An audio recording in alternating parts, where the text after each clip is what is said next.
March மாதம் 31ஆம் தேதி, தவக்காலம் 4ஆம் வாரம், திங்கட்கிழமை. முதல் வாசகம். இறைவாக்கினர் எசாயா நூலிலிருந்து அருள்வாக்கு. அதிகாரம் 65. இறைவசனங்கள் 17 முதல் 21 முடிய. இதோ புதிய விண்ணுலகையும் புதிய மண்ணுலகையும் படைக்கிறேன். முந்தியவை நினைத்து பார்க்கப்படுவதில்லை, மனத்தில் எழுவதும் இல்லை. நான் படைப்பனவற்றில் நீங்கள் என்றென்றும் மகிழ்ந்து களி கூறுங்கள்.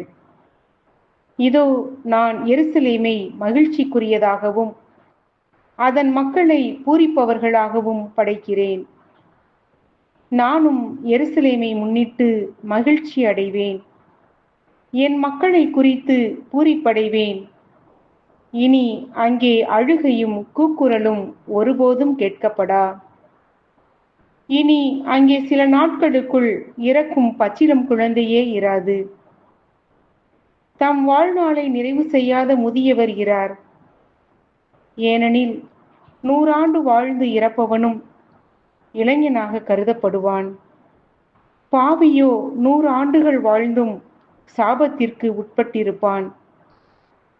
அவர்கள் வீடு கட்டி அங்கு குடியிருப்பார்கள், திராட்சை நட்டு அதன் கனிகளை உண்பார்கள். ஆண்டவரின் அருள்வாக்கு. நற்செய்தி வாசகம். நீர் புறப்பட்டு போம், உம் மகன் பிழைத்துக் கொள்வான். யோவான் எழுதிய தூய நற்செய்தியிலிருந்து வாசகம். அதிகாரம் 4, வசனங்கள் 43 54 வரை. அக்காலத்தில் இயேசு சமாரியாவிலிருந்து கலிலேயாவுக்கு சென்றார். தம் சொந்த ஊரில் இறைவாக்கினருக்கு மதிப்பு இராது என்று அவரே கூறியிருந்தார். அவர் கலிலேயா வந்தபோது கலிலேயர் அவரை வரவேற்றனர். ஏனெனில் அவர்கள் திருவிழாவுக்கு சென்றிருந்தபோது எருசலேமில் அவர் செய்தவை அனைத்தையும் அவர்கள் கண்டிருந்தார்கள். கலிலேயாவில் உள்ள கானாவுக்கு இயேசு மீண்டும் சென்றார். அங்கேதான் அவர் தண்ணீரை திராட்சரசமாக்கியிருந்தார். கப்பர்நாகூமில் அரச அலுவலரின் மகன் ஒருவன் நோயுற்றிருந்தார். இயேசு யூதேயாவில் இருந்து கலிலேயாவிற்கு வந்திருப்பதாக கேள்விப்பட்ட அரச அலுவலர் அவரிடம் சென்று சாகும் தருவாயில் இருந்த தம் மகனை நலமாக்க வருமாறு வேண்டினார். இயேசு அவரை நோக்கி, அடையாளங்களையும் அருஞ்செயல்களையும் கண்டாலன்றி நீங்கள் நம்பவே மாட்டீர்கள் என்றார். அரச அலுவலர் இயேசுவிடம், ஐயா, என் மகன் இறக்கும் முன் வாரும் என்று இயேசுவிடம் கேட்டார். அதற்கு இயேசு அவரிடம், நீர் புறப்பட்டு போம், உம் மகன் பிழைத்துக் கொள்வான் என்றார். அவரும் இயேசு தம்மிடம் சொன்ன வார்த்தையை நம்பி புறப்பட்டு போனார். அவர் போய்கொண்டிருந்த போதே அவருடைய பணியாளர்கள் அவருக்கு எதிர்கொண்டு வந்து, மகன் பிழைத்துக் கொண்டான், மகன் பிழைத்துக் கொண்டான் என்று கூறினார்கள்.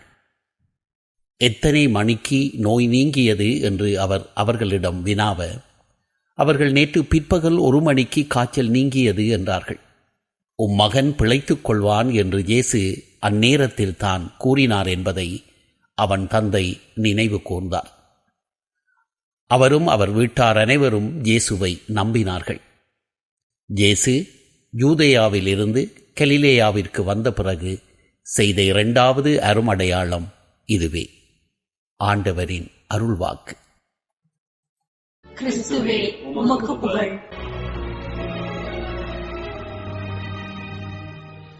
அன்புக்குரியவர்களே, விவிலியத்தின் முதல் 2 பிரிவுகள் உலகின் படைப்பை பற்றி பேசுகின்றன.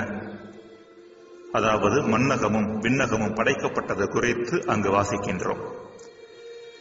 விவிலியத்தின் கடைசி 2 பிரிவுகள், அதாவது திருவெளிப்பாடு நூல் 21 மற்றும் 22ஆம் பிரிவுகள் புதிய மண்ணகம் மற்றும் புதிய விண்ணகம் பற்றி பேசுகின்றன.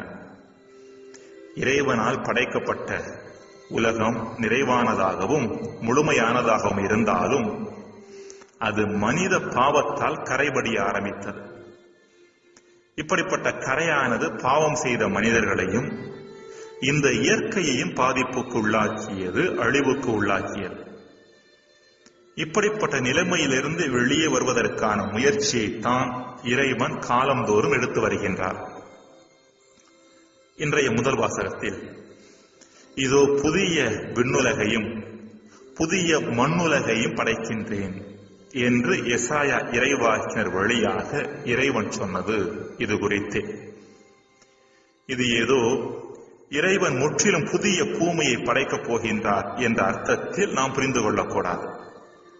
மாறாக இறைவன் மனிதர்களுக்கு உள்ளே புதிய எண்ணத்தையும் புதிய உள்ளத்தையும் புதிய மனப்பக்குவத்தையும் ஏற்படுத்த விளைகின்றார் என்றே நாம் புரிந்து கொள்ள வேண்டும். மனிதர்களது உள்ளம் புதுப்பிக்கப்பட்ட ஒன்றாக மாறும்போது சுற்றி உள்ள அனைத்துமே புதியதாக தெரியும் என்பதில் எந்த சந்தேகமும் இல்லை. இறைவன் நம்மை புதுப்பித்துக் கொள்வதற்கான வாய்ப்பை தொடர்ந்து வழங்கினாலும் மனிதர்களாகிய நாம் துரதிர்ஷ்டவசமாக இந்த வாய்ப்பை சரியாக பயன்படுத்திக் கொள்வதில்லை என்பதுதான் உண்மை. புதுப்பிக்கப்பட்ட வாழ்வுக்கு அழைத்த இறைவனுக்கு மறுப்பு தெரிவித்த இஸ்ரேல் மக்களைப் போல நாமும் தொடர்ந்து மறுப்பு தெரிவித்துக் கொண்டே இருக்கின்றோம். இன்னும் சொல்ல போனால் இந்த பிரபஞ்சத்தில் மனித மனதை தவிர அனைத்துமே தம்மை ஒவ்வொரு நாளும் புதுப்பித்துக் கொள்கின்றன. முதலாவதாக ஒட்டுமொத்த இயற்கையே தன்னை புதுப்பித்துக் கொள்கின்றது. இரவு நேரத்தில் இயற்கை தன்னை முழுமையாக புதுப்பித்துக் கொண்டு மறுநாள் காலையில் மனிதர்களுக்கு புதிய ஆற்றலையும் புதிய உற்சாகத்தையும் தர தயாராக இருக்கின்றது. அடுத்து நமது உடலும் தன்னை தொடர்ந்து புதுப்பித்துக் கொள்கின்றது. வளர்ச்சி என்பதே தொடர்ந்து புதுப்பிக்கப்படும் நிலைதானே. இவ்வாறு பிரபஞ்சத்திலும் நமது உடலிலுமே நடக்கின்ற புதுப்பிக்கப்படும் அனுபவம் நம் மனதில் ஏனோ நடப்பதில்லை. நம் வாழ்க்கையை பார்க்கும் விதம், பிறரை கண்ணோக்கும் விதம், நம் மனப்பக்குவங்கள் அனைத்துமே பழையதாகவே இருக்கின்றன. இறைமகன் இயேசு இந்த உலகிற்கு வந்ததன் நோக்கமே இப்படிப்பட்ட புதுப்பிக்கப்பட்ட அனுபவத்தை மனிதர்களாகிய நாம் பெற்றுக்கொள்ள வேண்டும் என்பதற்காகவே. அவர் சந்தித்த எதுவுமே அல்லது எவருமே பழையதாக இருந்ததில்லை. தண்ணீரை சந்தித்தார், அது ரசமாக மாறியது. இறந்த மனிதர்களை சந்தித்தார், அவர்கள் உயிருள்ளவர்களாக மாறினார்கள். இன்றைய நற்செய்தியும் இது குறித்து பேசுகின்றது. பாவிகளை சந்தித்தார், அவர்கள் தூயவர்களாக மாறினார்கள். இதற்கு காரணம் இறைமகன் இயேசுவே தொடர் புதுப்பிக்கப்பட்ட தன்மையின் உச்சத்தில் இருந்தார். ஜெபம் மற்றும் தியானத்தின் வழியாக ஒவ்வொரு நாளுமே அவர் தன்னை புதுப்பித்துக் கொண்டார். அன்புக்குரியவர்களே, நம் மனதை நாம் நாள்தோறும் புதுப்பித்துக் கொண்டோம் என்றால் நம்மை சுற்றியுள்ள இந்த பூமி புதிதாக தெரியும். நம்மை சுற்றியுள்ள மனிதர்கள் புதிய மனிதர்களாக தெரிவார்கள். ஏன், நம்மை சுற்றி நடப்பவை அனைத்துமே புதியனவாக புதுமையாக தெரியும். அதாவது நம்மை பொறுத்த அளவில் இறைவன் புதிய மண்ணுலகையும் புதிய விண்ணுலகையும் படைத்து விட்டார் என்று அர்த்தம். ஜெபம். இறைவா, எம்மை புதுப்பித்துக் கொள்வதற்காக நீர் தரும் வாய்ப்புகளை நாங்கள் சரியாக பயன்படுத்திக் கொள்ள வரம் தாரும். ஆமென்.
போக்கும் இடையனை கூட அரசனை மாற்றும் கடல் மீது நடக்கும் கவலைகள் போக்கும் இடையனை கூட அரசனை மாற்றும் வனங்களின் அப்பமே கூடையில் மிஞ்சுமே வனங்களின் அப்பமே கூடையில் மிஞ்சுமே ஒரு வார்த்தையால் லாசரை உயர்த்திட செய்தவரே குருடர்கள் பார்த்திட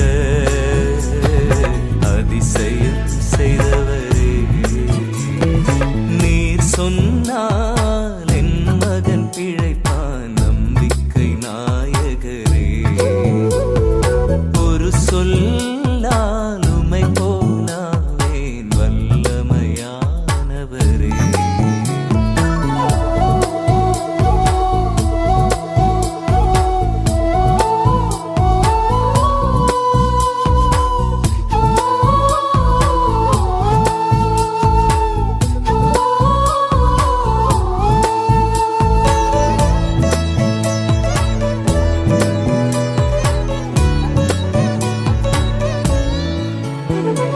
பேய்களை விரட்டும் நோய்களை போக்கும் கலக்கம் தீர்த்தேன் கண்களை திறக்கும் பேய்களை விரட்டும் நோய்களை போக்கும் கலக்கம் தீர்த்தேன் கண்களை திறக்கும் தொடுநோய் மாறுமே பெருநோய் தீருமே தொடுநோய் மாறுமே பெருநோய் தீருமே கடை கண் போதுமே வைத்தியம் தீருமே